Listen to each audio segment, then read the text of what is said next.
Have you ever looked at the global icons who shattered records, sold out stadiums in minutes, and spoke at the United Nations, and wondered what lies beneath that blinding purple spotlight? Today, BTS is a household name, a multi-billion-dollar phenomenon that redefined the music industry.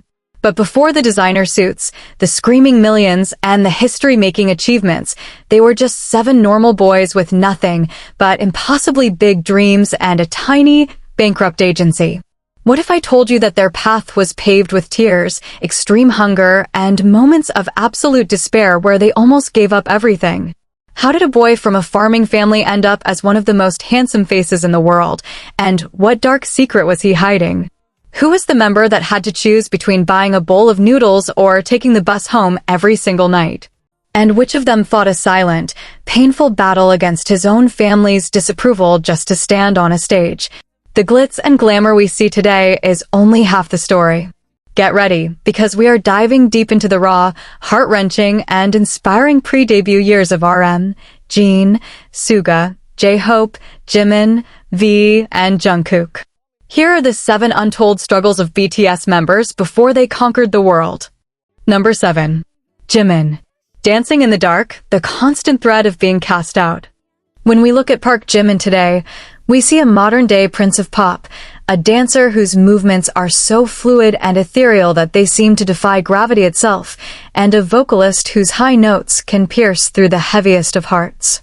But beneath this angelic facade lies a history of sheer, unadulterated grit and a level of self-deprecation that almost broke him before he could even start. Jimin was the last member to join BTS as a trainee, arriving in Seoul from Busan with nothing but a bag of clothes and an absolute obsession with dance. Back in Busan, he was a prodigy, entering the Busan High School of Arts as the top student in the modern dance department. But when he stepped into the cramped, sweaty basement of Big Hit Entertainment, he realized his classical training was a double-edged sword. Street dance and hip-hop were completely different beasts, requiring sharp, heavy, grounded movements that conflicted with the fluid, light-footed grace he had spent years perfecting. His instructors were harsh, often telling him that his style did not fit the group's hip-hop concept, and this criticism triggered a deep, paralyzing insecurity within the young teenager. Every day was a battle against his own body, forcing him to unlearn his natural habits while keeping up with trainees who had been practicing hip-hop for years. Because he joined so late, he was constantly on the chopping block, living under the terrifying shadow of monthly evaluations where trainees were cut without mercy. Jimin has admitted that he was threatened with elimination from the group at least 8 times, and some accounts say it was as many as 15 times, meaning that almost every single month he spent as a trainee could have been his last. Imagine the psychological toll of waking up every day knowing that one wrong move, one imperfect evaluation, or one disapproving look from a producer could end your dream and send you back to Busan in shame. To combat this constant fear of failure, Jimin pushed his body to limits that were downright dangerous and unhealthy. He would practice until the early hours of the morning, often leaving the practice room at 3 o'clock or 4 a.m., only to sleep for 2 or 3 hours on the cold, hard floor of the practice room itself before waking up to attend school. He refused to go back to the dorm because he felt that every minute spent sleeping was a minute he was falling behind the others, and he would practice until his lungs burned and his muscles screamed in agony. But the physical exhaustion was only one part of his nightmare. The mental pressure took an even darker turn when it came to his self-image. Jimin looked at his reflection in the mirror and saw someone who did not belong, someone who was not handsome enough, not thin enough, and not talented enough to stand alongside the other members. This deep-seated insecurity led him to adopt a brutal, extreme diet during the blood, sweat, and tears era, though its roots started back in his pre-debut days. He would go for 10 days eating only 1 meal a day, starving his body while still undergoing hours of intense, physically demanding dance routines, collapsing from exhaustion during rehearsals while his worried bandmates pleaded with him to eat. Jin, in particular, tried to look out for him, telling him that his health was more important than a perfect jawline, but Jimin was too consumed by the fear of being the weak link who dragged the group down. He was a boy who felt he had to earn his place through suffering, believing that only through extreme pain could he deserve the love of the fans and the trust of his agency. The loneliness he felt in Seoul was deafening, as he left his family and friends behind to live in a small, crowded dormitory with 6 other boys who were technically his rivals for a spot in the final lineup. He felt like an outsider who had to prove himself to everyone, from the CEO Bang Si-hyuk to his fellow trainees. There were nights when he would sit on the rooftop of the building, looking out at the sprawling, unfamiliar skyline of Seoul, crying silently while wondering if he was chasing a mirage. Even the CEO of Big Hit was initially skeptical, openly questioning whether Jimin would actually fit into BTS because his contemporary style was so drastically different from the aggressive hip-hop image they were trying to build. This lack of faith from the top management meant Jimin had to work twice as hard as anyone else just to prove he was worthy of a spot, turning every single practice session into a desperate plea for survival. When he was finally confirmed as a member just a day before their official debut, it wasn't a moment of pure joy, but rather a sigh of absolute exhaustion and relief, knowing he had barely survived the grueling gauntlet. Jimin's pre-debut journey is a haunting testament to what happens when determination borders on obsession, showing that the beautiful dancer we see today was forged in the fires of near constant rejection, severe self-doubt, and a work ethic that nearly cost him his health. It makes you look at his effortless, breathtaking performances on stage today with a sense of profound respect, realizing that every high note he hits and every graceful spin he executes is a victory over the ghost of the boy who was told, time and time again, that he was simply not good enough to make it. In addition to the grueling training schedule, the cultural shift from the coastal warmth of Busan to the fast-paced, indifferent streets of Seoul was an emotional shock to his system. He left behind a father who, although initially hoping for Jimin to pursue a traditional and secure career path, ultimately trusted his son's passion and allowed him to chase this wild dream. That trust became a heavy weight on Jimin's shoulders. He felt that if he failed, he would not only destroy his own future, but also let down the father who had believed in him. Every phone call back home was a painful exercise in hiding his tears and pretending that everything was fine, when in reality, he was physically and emotionally falling apart. The dormitory environment was also a source of secret stress, as he had to share a single room with 6 other trainees, all of whom were older or more experienced than him in the company. In those early days, Taehyung, who was the same age, became his lifeline, the one who would hold his hand and reassure him that they would debut together. When the agency executives questioned Jimin's place in the final lineup, it was Taehyung who spoke up to the management, saying that BTS needed Jimin and that he couldn't imagine debuting without his best friend.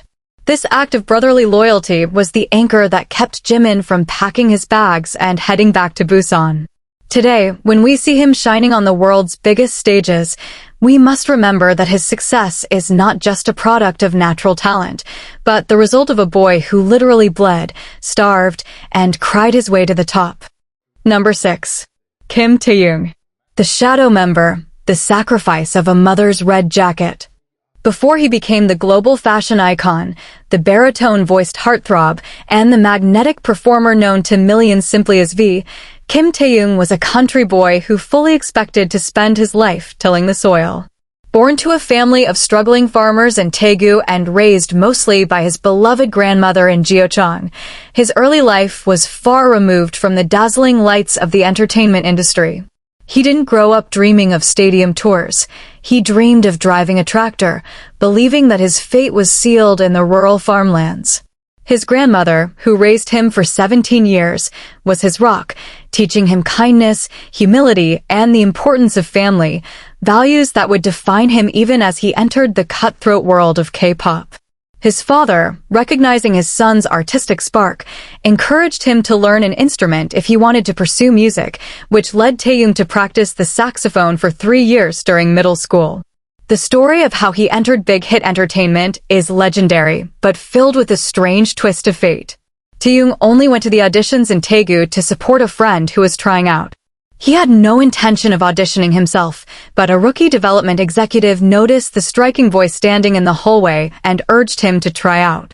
When they asked what else he could do, he brought out his saxophone and played for them, showing a unique charm that set him apart. Taehyung had to call his parents to get permission on the spot, and after some hesitation, they agreed. Out of all the hopefuls who auditioned in Daegu that day, Taehyung was the only one who passed, leaving his friend behind and embarking on a journey into the unknown.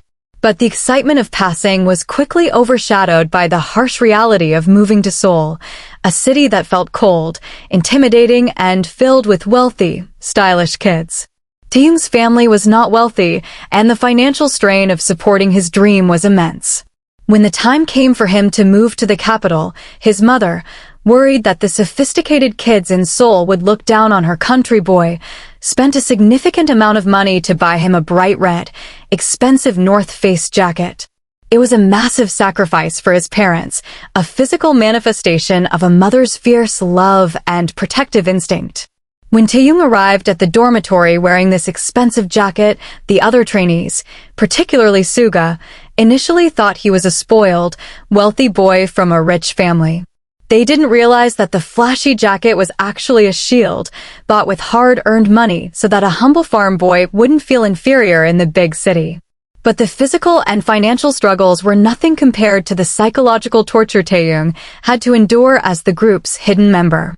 For reasons that still spark debate today, Big Hit decided to keep Taehyung a secret from the public. While the other 6 members were introduced to the fans, uploaded video logs, and built an online presence, Taehyung had to remain in the shadows. For nearly 2 years, he was a ghost. He was in the room when the members filmed their logs, but he had to stand out of the camera's frame, often sitting next to a trash can or crouching behind a wall, watching his brothers talk to the fans.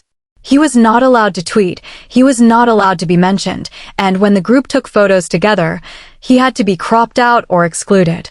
For a young, emotional boy who desperately wanted to belong, this isolation was devastating.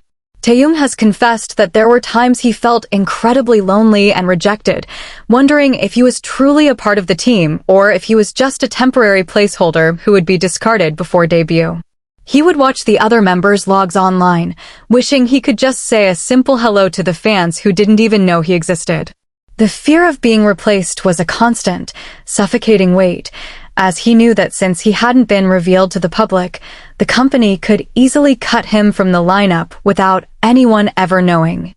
When the final teasers were released and his name was finally revealed as the 7th member of BTS, Taehyung received a single letter from a fan.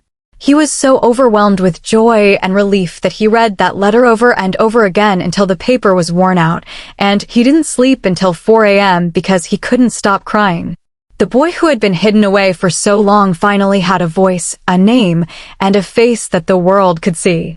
But the emotional scars of those early years remained.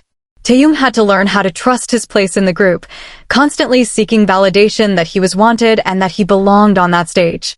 The loss of his grandmother later in his career would open up these old wounds of loneliness, reminding him of the humble beginnings and the simple life he left behind in Jeocheon. His struggle was not just about physical endurance, it was a battle against invisibility, a test of patience and emotional resilience that would have broken most teenagers. Today, when we see V commanding the stage with his unparalleled charisma and unique style, we are looking at a boy who survived being a shadow, who wore a mother's sacrifice like armor, and who proved that even the most hidden gems will eventually find a way to catch the light and blind the world with their brilliance. Number 5. Namjoon. The broken microphone, the burden of a genius mind. Long before he stood at the podium of the United Nations to deliver a speech that moved millions, Kim Namjoon was a teenage boy living in a state of constant internal warfare. Born with an IQ of 148 and scoring in the top 1% of the nation in his high school exams, Namjoon was the definition of an academic prodigy. His parents, naturally, envisioned a life of prestige for their brilliant son, projecting a future where he would attend the country's top university and secure a high-powered corporate job. But Namjoon's mind was occupied by a different kind of rhythm. He was captivated by the raw poetry of hip-hop, writing verses in his notebooks when he should have been solving mathematical equations. This clash of aspirations created a toxic environment at home. His mother, desperate to save him from what she believed was a path to financial ruin, would confiscate his notebooks, delete his music files, and even break his microphone to force him back to his studies. In a desperate bid to win his mother's understanding, a young Namjoon sat her down and asked a question that would change his destiny. "Mom, do you want a son who is the first-place student in the nation but miserable? Or a son who is in 5,000th place but absolutely happy doing what he loves?" This heartbreaking question finally softened her heart, but the struggle was far from over. When Namjoon chose to join Big Hit Entertainment, a small, virtually unknown agency at the time, he did so as the very first member of the group that would eventually become BTS. In fact, CEO Bang Si-hyuk created the group specifically around Namjoon after hearing him rap, placing a massive, suffocating amount of pressure on the shoulders of a 17-year-old. As the first trainee, Namjoon had to watch dozens of other trainees come and go, never knowing if the group would ever actually debut or if his academic sacrifices had been in vain. But the most painful struggle Namjoon faced was an identity crisis that tore at his self-worth from two opposite directions.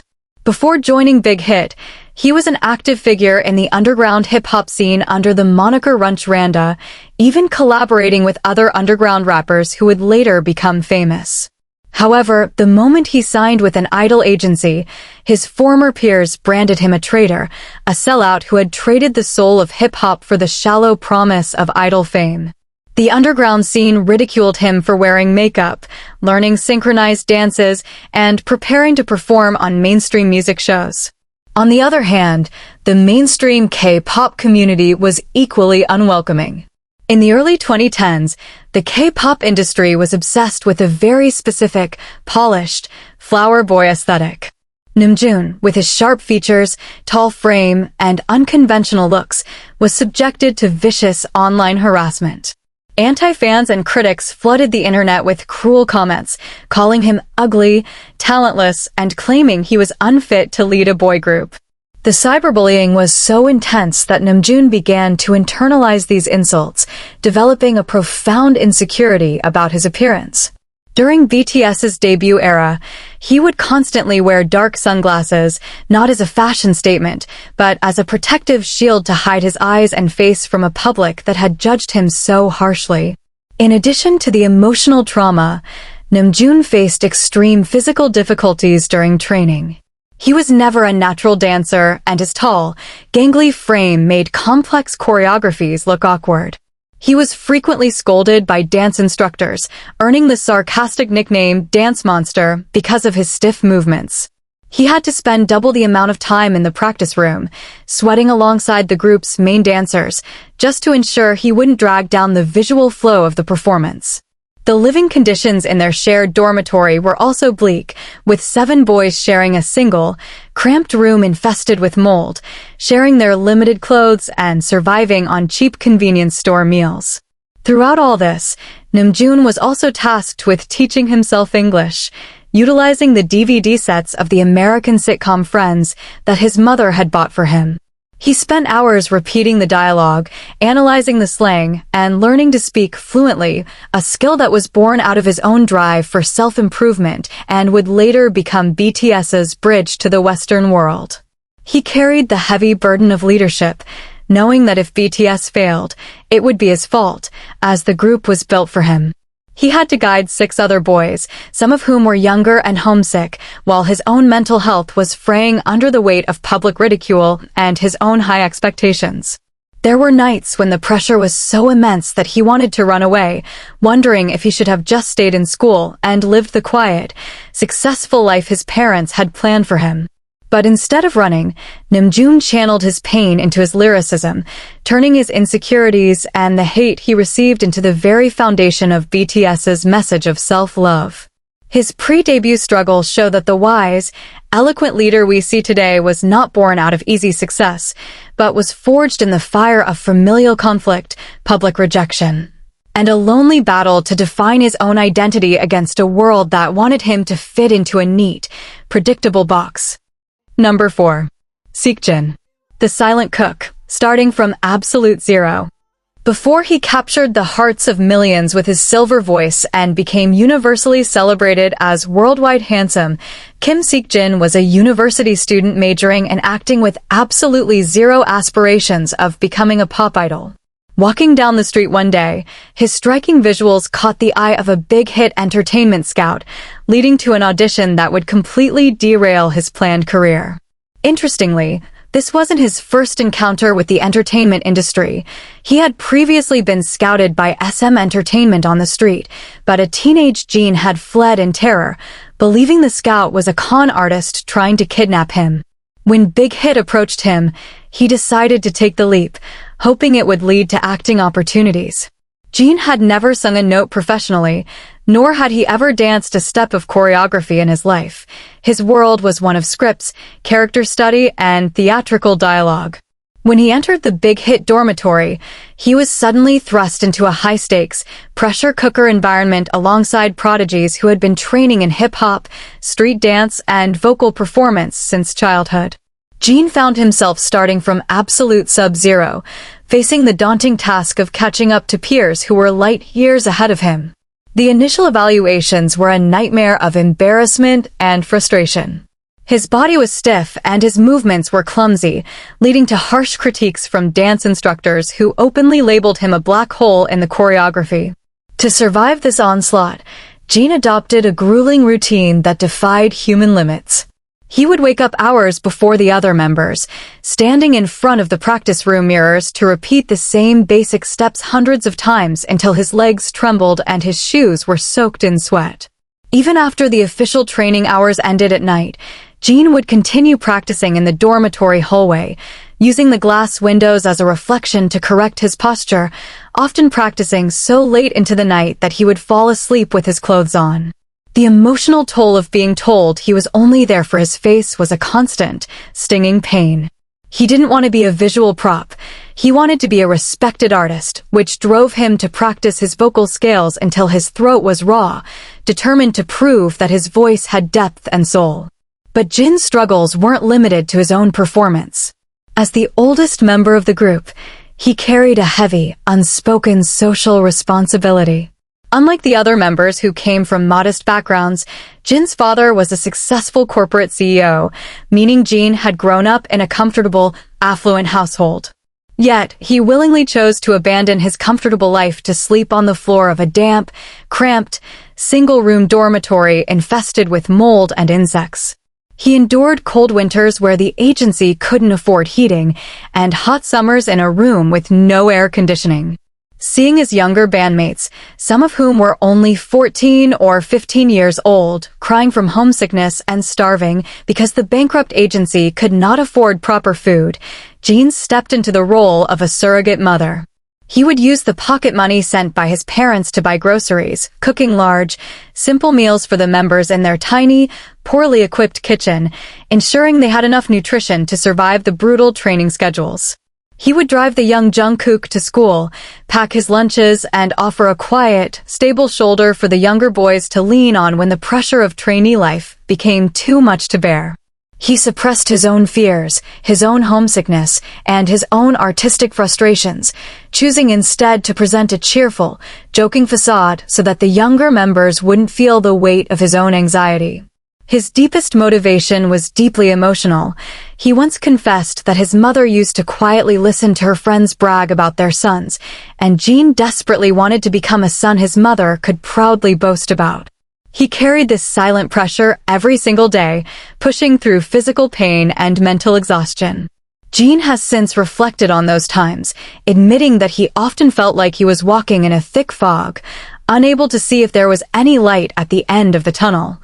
Constantly questioning if he had made the biggest mistake of his life by giving up acting for a dream that felt completely out of his reach. The boy who was cast on the street for his face had to build a singer's soul from scratch, enduring years of silent tears, physical exhaustion, and self-doubt to become the anchor that kept BTS grounded in their darkest hours. Number 3.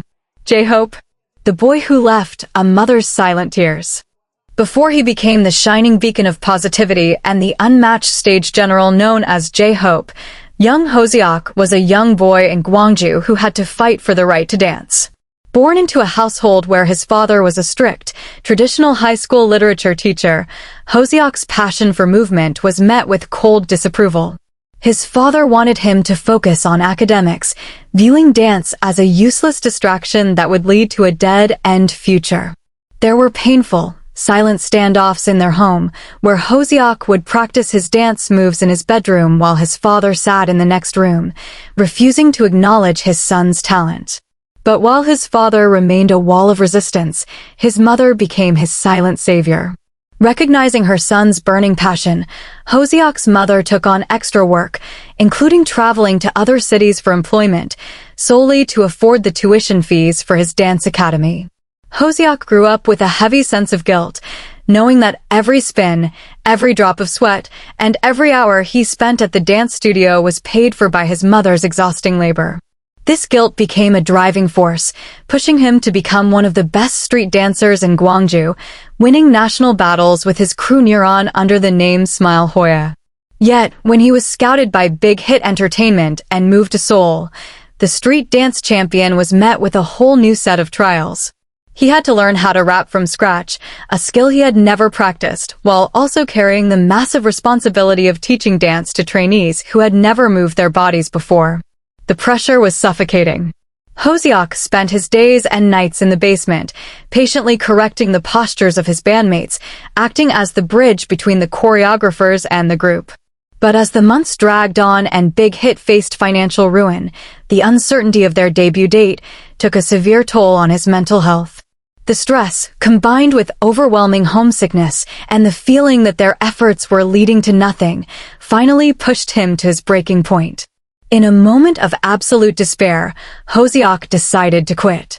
He packed his bags, walked out of the dormitory, and headed to the bus station to return to Gwangju. The reaction in the dorm was chaotic and heartbreaking. Jungkook, who was a shy 14-year-old boy from Busan who rarely opened up to anyone, broke down in tears, clinging to Hoseok and begging him not to leave, as the older brother had become his emotional anchor in the cold city. When RM learned of Hoseok's departure, he immediately went to the Big Hit executives and made a desperate plea, stating flatly, "We need young Hoseok. We cannot make it without him. We need him in the group." RM then reached out to Hoseok, appealing to the bond they had formed in that tiny, sweaty practice room. Hoseok sat at the station, looking at his ticket, torn between the exhaustion of the trainee life and the love he had for the boys he was leaving behind. Ultimately, he chose to return, not because he had faith in the bankrupt agency, but because he trusted his members. He realized that they had become his family, and he couldn't abandon them to face the darkness alone. Upon his return, Hoseok redoubled his efforts, pushing himself to the point of physical collapse. He frequently suffered from severe exhaustion, hyperventilation, and stomach issues due to stress, yet always keeping a smile on his face to keep the group's spirits high. There were times the members found him passed out in the practice room and had to carry him to the hospital, but he would return to the dance floor the very next day. He hid his own pain behind the cheerful persona of J-Hope, a name he chose because he wanted to be the hope for his members and the fans, a promise he fulfilled years later through his emotional solo song Mama, where he publicly thanked his mother for her sacrifices. His pre-debut struggles show that his bright, energetic personality is not a shallow marketing gimmick, but a hard-won armor forged through family conflict, intense guilt over his mother's sacrifices, and a terrifying moment where he almost walked away from the path of destiny. Today, when we see him commanding stadium stages with absolute precision and unmatched charisma, we are watching the boy who almost gave up, but chose to return out of pure, unyielding love for his brothers. Number 2. Jungkook. The crybaby of the basement, the boy who chose between two worlds. Before he became the legendary Golden Magne, who rules global charts and sells out stadium tours, Jungkook was just a terrified, introverted child from Busan who had to grow up far too fast. At only 13 years old, Jungkook auditioned for the talent show Superstar K3, singing 2AM's This Song in a crowded hallway.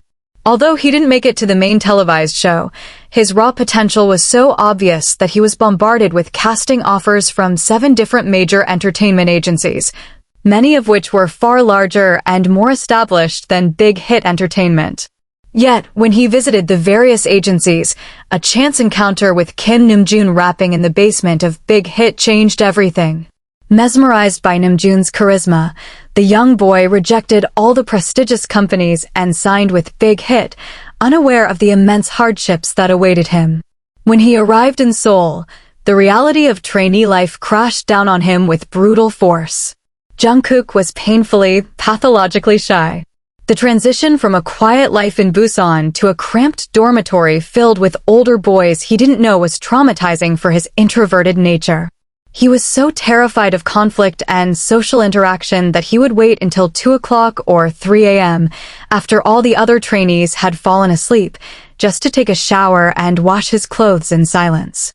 If anyone spoke to him, his face would turn bright red, and he would look at the floor. The vocal coaches in the company were deeply concerned because whenever they asked Jungkook to sing, he would freeze, shut his eyes, and begin to cry silently from sheer performance anxiety. He spent his first few months in Seoul in a state of constant, silent terror, wondering if he had made a terrible mistake. Because he was so young, the older members of BTS essentially had to raise him, acting as his parents, teachers, and guardians in a city that felt cold and indifferent. Jin would drive him to school and cook meals to make him feel at home, while J-Hope and RM would help him with his homework and comfort him when he cried from homesickness.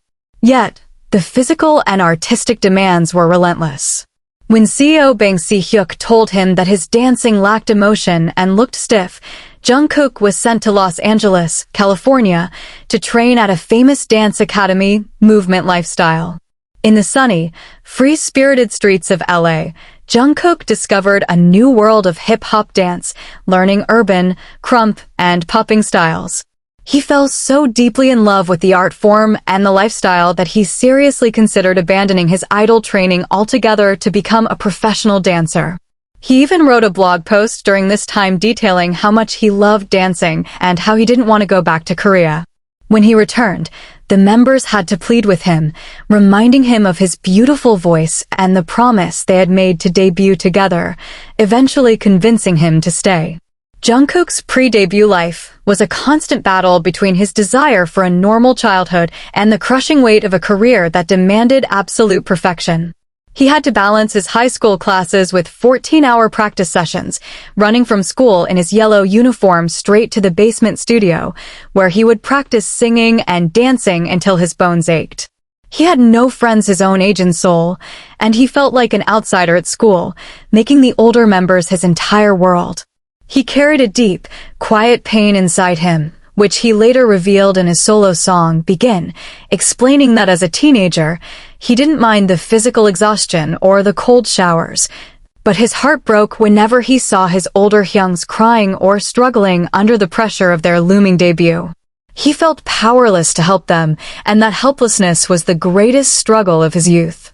The boy who was too shy to sing in front of a single coach had to force himself to become the main vocalist and center of a group carrying the financial survival of their entire agency on their backs. Today, when we see Jungkook commanding the stage with absolute confidence, hit-making power, and global influence, we must remember the little boy who cried in the corner of the practice room, who showered in the dark, and who chose a small agency out of pure admiration for a leader, proving that true gold is refined only through the quiet, painful process of growing up under the harshest spotlight. Number 1. Min Young-hee. The shattered shoulder, the ultimate price of a dream. Before he became the legendary producer, rapper, and global powerhouse known as Suga and August, Min Young-hee lived a life that was a constant, grueling battle for basic survival. Growing up in Daegu, his passion for music was met with fierce, hostile opposition from his family. His parents, who had suffered through financial instability, viewed his dream of making music as a form of madness that would lead to starvation. In their attempts to force him back to a conventional path, they threw away his lyric notebooks, tore up his compositions, and refused to offer him a single word of support. The only person who believed in him was his older brother, whose quiet encouragement became the thread that held Youngi's dreams together. But Youngi's resolve was unbreakable. At just 13, he began teaching himself music production, MIDI programming, and lyric writing, working at a local studio. To make matters worse, he was frequently exploited by local artists in Daegu under his underground name gloss, writing songs and producing beats for which he was never paid, or sometimes paid only in cheap food vouchers. During this time, he showed his deep artistic maturity by composing songs like 518-062, a tribute to the Gwangju democratization movement. When he moved to Seoul to join Big Hit, he was so broke that he faced a daily, agonizing choice. He could spend his remaining $2 on a bowl of cheap black bean noodles and walk for 2 hours to the dormitory. Or he could take the bus home and go to sleep on an empty stomach. The hunger was a constant, gnawing presence, but the mental battle was even worse. Youngi suffered from severe depression, social anxiety, and obsessive-compulsive disorder, mental health struggles that he had to face alone in a small, damp room, feeling like he was drowning in a sea of hopelessness. In his later August D mixtape track The Last, he rawly described how his parents accompanied him to a psychiatrist's office, unable to comprehend the monster of mental illness that was eating their son alive. To support himself, he took on a part-time job as a delivery boy while continuing his brutal training schedule. It was during one of his delivery runs on a rainy evening that disaster struck. A car collided with his motorcycle, throwing him onto the hard asphalt and shattering his shoulder. Terrified that Big Hit would kick him out if they found out he was injured and unable to dance, Youngi hid the accident. He spent months training with a dislocated, shredded shoulder, pretending to be fine while silently screaming in agony during dance rehearsals. He would hold his arm in place, grit his teeth, and push through choreographies that felt like physical torture. When his bandmates finally noticed his pale face and the way he cradled his arm, they urged him to speak to the company. When he finally confessed to the executives, expecting to be dismissed, the agency did something unexpected. They paid for his medical treatment and supported him financially, a rare act of kindness that kept his dream alive.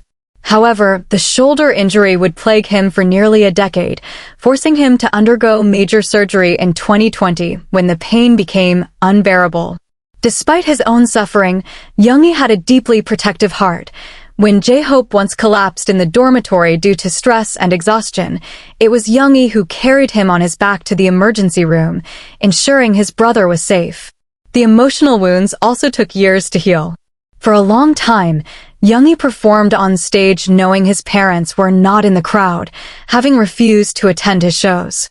The moment his parents finally attended a BTS concert years later, Youngi bowed flat on the stage floor, sobbing uncontrollably, realizing that he had finally proven his path was not a mistake. His pre-debut life is a devastating reminder of the sheer cost of ambition, showing that the stoic, brilliant genius we see today was built on a foundation of empty stomachs, broken bones, and a lonely war against his own mind. What these 7 stories teach us is that BTS's historic rise was not an overnight miracle or a stroke of luck. It was the result of 7 distinct, raw, and painful human struggles converging into a single, unbreakable force. From Jimin's battle with self-doubt and near elimination, to V's loneliness in the shadows, RM's identity crisis, Jin's struggle to build a talent from scratch, J-Hope's sacrifice and near departure, Jungkook's battle with crippling anxiety, and Suga's literal broken body, each member had to pay a heavy price just to stand on the starting line. Their journey is the ultimate masterclass in resilience, showing that the very flaws, pain, and struggles they endured became the raw materials for their global message of self-love and healing. They didn't succeed despite their struggles. They succeeded because they turned their pain into art that connected with millions of lonely souls worldwide.